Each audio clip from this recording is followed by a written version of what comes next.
नमस्कार दोस्तों, आप सभी का आपके अपने YouTube channel DL study classes के प्लेटफॉर्म पर बहुत स्वागत है।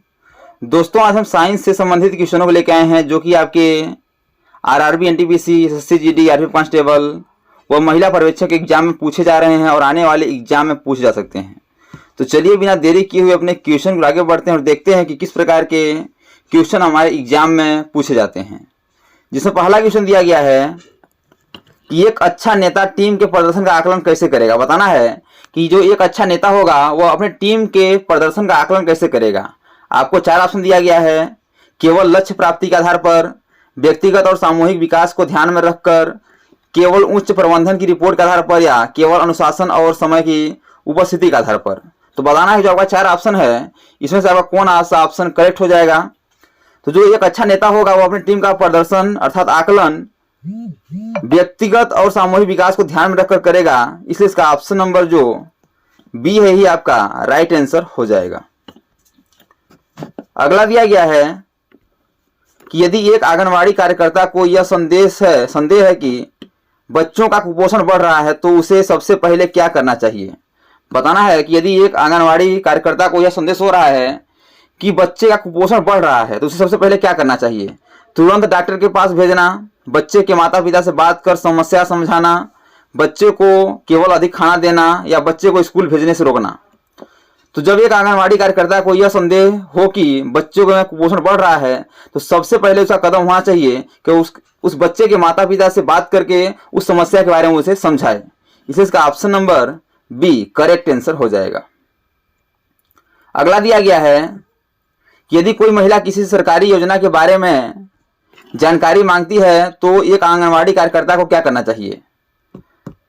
बताना है कि यदि कोई महिला है, वह महिला सरकारी नौकरी के बारे में एक आंगनवाड़ी कार्यकर्ता से जानकारी चाह रही है तो उस आंगनवाड़ी कार्यकर्ता को क्या करना चाहिए। उसे योजना की पूरी जानकारी देना, उसे कहीं और जाने की सलाह देना, उसे योजना का लाभ उठाने से रोकना, उसे केवल आधी अधूरी जानकारी देना। तो उसका सबसे पहला कदम होना चाहिए कि उस महिला को सबसे पहले क्या करेगी, उस योजना की पूरी जानकारी देगी। इसलिए इसका ऑप्शन नंबर जो ये है ही आपका राइट आंसर हो जाएगा।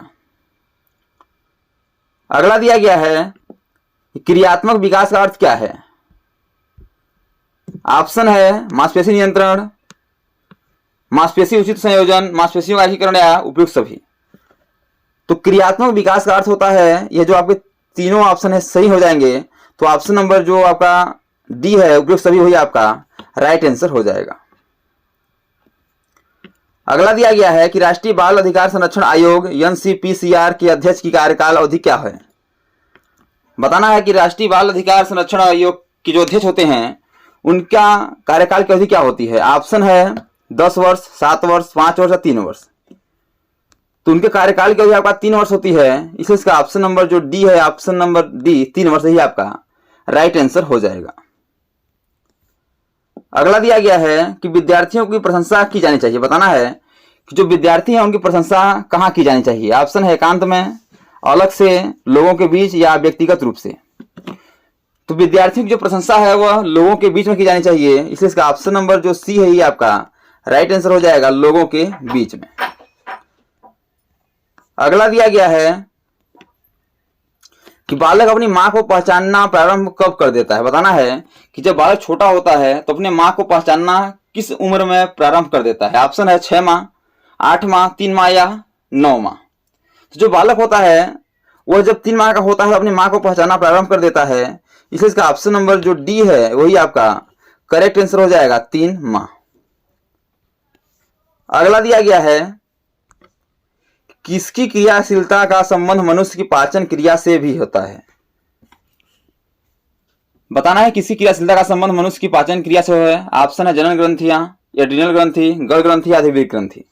जो आपके 4 ऑप्शन है इनमें से जो ऑप्शन नंबर बी है एड्रिनल ग्रंथि, इसका संबंध क्या है, मनुष्य की पाचन क्रिया से है, इसलिए इसका ऑप्शन नंबर जो बी है ये आपका राइट आंसर हो जाएगा। अगला दिया गया है कि प्राथमिक विद्यालयों के बालकों के लिए निम्न में से किसे बेहतर मानते हैं। ऑप्शन है वीडियो अनुरूपण, प्रदर्शन, स्वयं के द्वारा किया गया अनुभव, या ये सभी। तो प्राथमिक विद्यालयों के बालकों के लिए सबसे बेहतर क्या माना जाता है, स्वयं के द्वारा किया गया अनुभव, यानी जो ऑप्शन नंबर सी है ही आपका राइट आंसर हो जाएगा, स्वयं के द्वारा किया गया अनुभव। अगला दिया गया है कि विद्यार्थियों के अच्छे मानसिक स्वास्थ्य को बनाए रखने के लिए निम्न में से कौन सा तरीका अधिक महत्वपूर्ण है। ऑप्शन है शैक्षणिक क्रियाओं का प्रावधान, अभिव्यक्ति की स्वतंत्रता, रुचियों की अभिन्नता या अध्यापन की भूमिका एवं विद्यालय वातावरण। तो बताना है इसका करेक्ट आंसर क्या हो जाएगा। विद्यार्थियों के अच्छे मानसिक स्वास्थ्य को बनाए रखने के लिए निम्न में से कौन सा तरीका अधिक महत्वपूर्ण है। तो इसका आपका करेक्ट आंसर हो जाएगा ऑप्शन नंबर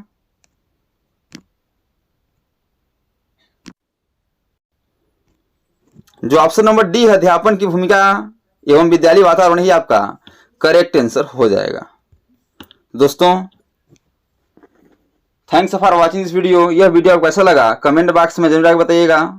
और इसी प्रकार के गवर्नमेंट एग्जाम पूछे जाने वाले GK, GS, math, reasoning, Hindi, current affairs व लूसेंट संबंधी क्वेश्चनों को पाने के लिए हमारे यूट्यूब चैनल को लाइक, शेयर, सब्सक्राइब कर बेल आइकन को प्रेस करना भूलिएगा, ताकि जब भी न्यू वीडियो अपलोड हो सबसे पहले नोटिफिकेशन तक पहुंचे। तो आज तक इतना ही, मिलते हैं नेक्स्ट वीडियो में, तब तक के लिए जय हिंद, वंदे मातरम।